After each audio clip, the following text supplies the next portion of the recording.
تمام دیکھنے اور سننے والوں کو میری طرف سے السلام علیکم۔ اگر دنیا کا نظام پورا دیکھا جائے تو اس کے اندر اگر پسند اور ناپسند کو تولا جائے، کیوں آج زمانہ مفاد کا زمانہ ہے جی، مفاد کے بغیر تو کوئی آدمی کسی کو ہاتھ پہ نہیں تھوکتا۔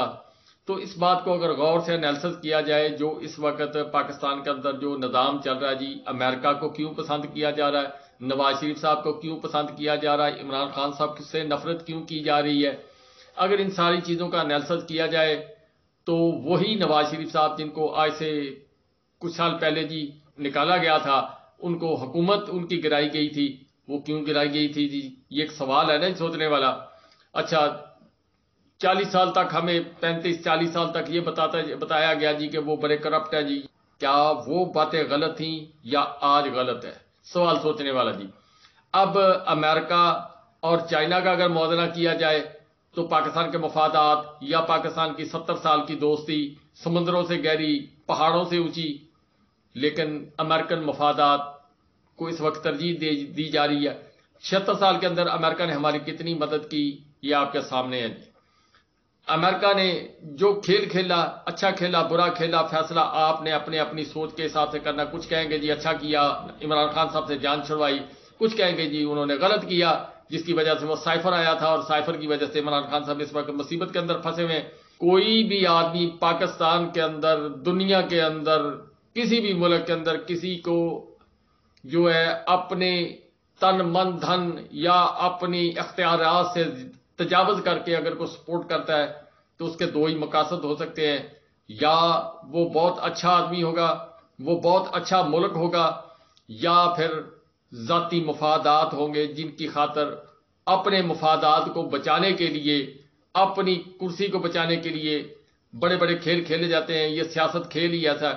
چلیں بہرحال کے آگے چلتے ہیں جی۔ اب جو میں اہم بات کرنے والا ہوں جی کہ یہ سارا جو نظام گھن چکر جو چلایا گیا اس کے اندر امریکہ کیا کھیل کھیلنا چاہتا ہے، یہ بڑی اہم بات ہے جو میں کرنے لگا ہوں جی۔ ویڈیو میں ذرا شارٹ کروں، خبر اور بھی تھی لیکن یہ بات کرنا بہت ضروری ہے کہ پاکستان آنے والے وقت کے اندر کس مصیبت کے اندر گرفتار ہونے والا ہے، یہ اللہ تعالیٰ جانتا ہے۔ ورلڈ بینک نے جو پاکستان کے متعلق بتایا کہ پاکستان دنیا کے چند امیر ترین ممالک، 10 ممالک جو ہیں ان میں شامل ہو گئے، جو نیچے سے امیر ہیں جی ان میں شامل ہو گیا۔ یہ پاکستان کے لیے لمحہ فکریہ، میں اس سے زیادہ اور کوئی لفظ استعمال نہیں کرتا۔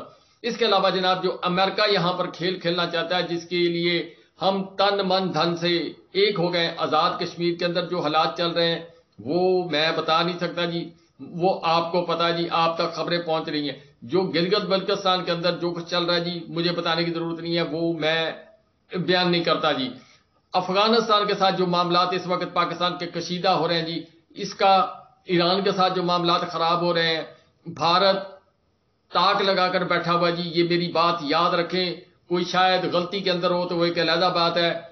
یہ جس طرح 1971 کے اندر پہلے مکتی بانی تحریک بنی، پھر جو کچھ ہوا اور اس کے بعد پھر بھارتی فوجوں نے وہاں پر مداخلت کی، ان کو جس طرح بھی سپورٹ کیا، وہ اسی گیم کے اوپر بیٹھا ہوا ہے۔ وہ نہ کشمیر کو بھولا، نہ کسی اور گلگت بلتستان کو وہ بھولا ہے۔ وہ اپنے بارہا دفعہ ان کے جو وزراء ہیں، جو وزیر خارجہ، وزیر دفاع اور مودی صاحب جو ہیں وہ فرما چکے ہیں کہ ہم یہ سب کچھ کرنا چاہتے ہیں، اور الیکشن کے قریب وہ کیا کر سکتے ہیں یا کیا کریں گے، یا پاکستان کو امریکہ بچائے گا یا نہیں بچائے گا یہ میں نہیں کہہ سکتا، کیا چائنا اس وقت کیا رول ہے۔ لیکن جو بات میں کرنے لگا ہوں جی کہ یوکرائن کی جنگ اور روس، وہ ادھر بیزی ہو گئے جی، جس روس کو پھنسا دیا گیا، تائیوان کے اندر چائنا کو پھنسانا چاہتے ہیں۔ چائنا ابھی تک بڑی ٹیکنیکل طریقے سے چل رہا ہے، کولڈ وار کے ذریعے وہ اس کو ہینڈل کر رہا ہے جی۔ اب اس خطے کے اندر اس کا سی پیک تباہ کرنا ہے، تو اس حساب سے یہ سارا پاکستان کے اندر سیٹ اپ جو الٹ پلٹ کیا گیا وہ کیا گیا۔ اور اس کے بعد جناب جو افغانستان کے ساتھ ہمارے معاملات اس وقت خراب ہونے شروع ہو چکے ہیں، یہ آنے والے دنوں کے اندر کیا ٹھیک ہوں گے یا مزید خراب ہوں گے، میں ڈرتے ہوئے ایک سوال آپ پر ہی چھوڑتا جا رہا ہوں جی۔ ایران جس نے ہم پر دعویٰ کر دیا جی گیس پائپ لائن کی وجہ سے، وہ ویسے نہیں کیا، اس نے اتنے سال اس نے نہیں کیا، اب کیوں کیا؟ امریکہ یہاں پر آ چکا ہے، ایران کو اپنا بھی خطرہ امریکہ سے، امریکہ اس کو بھی نشانہ کرنا چاہتا ہے۔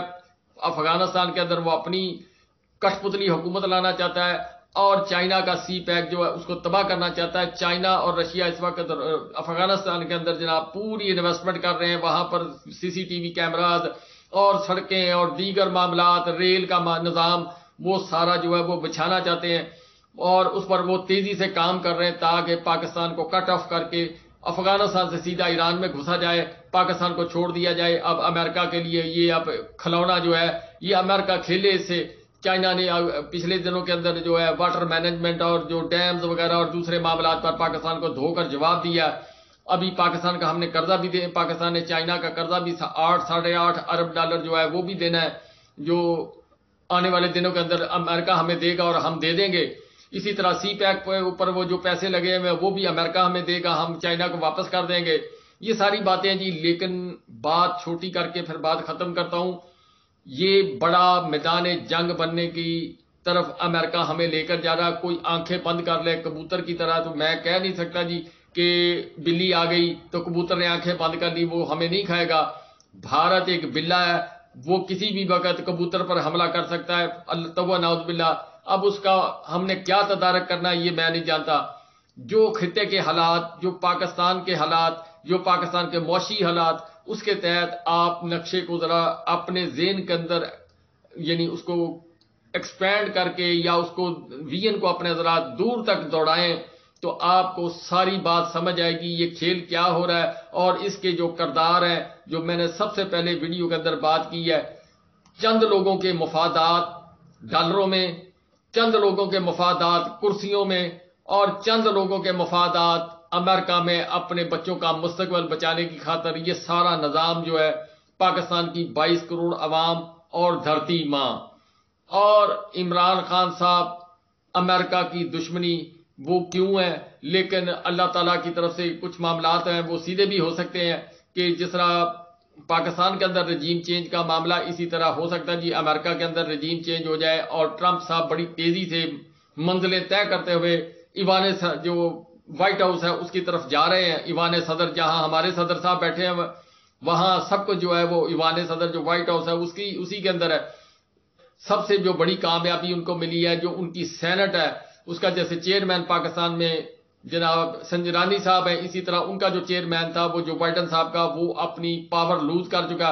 اور جس وقت امریکہ کے اندر سینٹ جو ہے اس کی اکثریت ختم ہو جاتی تو صدر صاحب جو وہ گھر چلے جاتے ہیں. اگر جو بائیڈن صاحب اکثریت کھو گئے تو ٹرمپ صاحب جو ہے وہ آ جائیں گے اور ٹرمپ صاحب کے آتے ہی شاید معاملات جو ہیں یہاں پر جو لوگ اس وقت جو بائیڈن صاحب کے جوتے چاٹ رہے ہیں ان کے لیے کچھ معاملات پھر اور طرح کے آرڈر آئیں گے. بس اس سے زیادہ میں لمبی بات نہیں کرتا جی.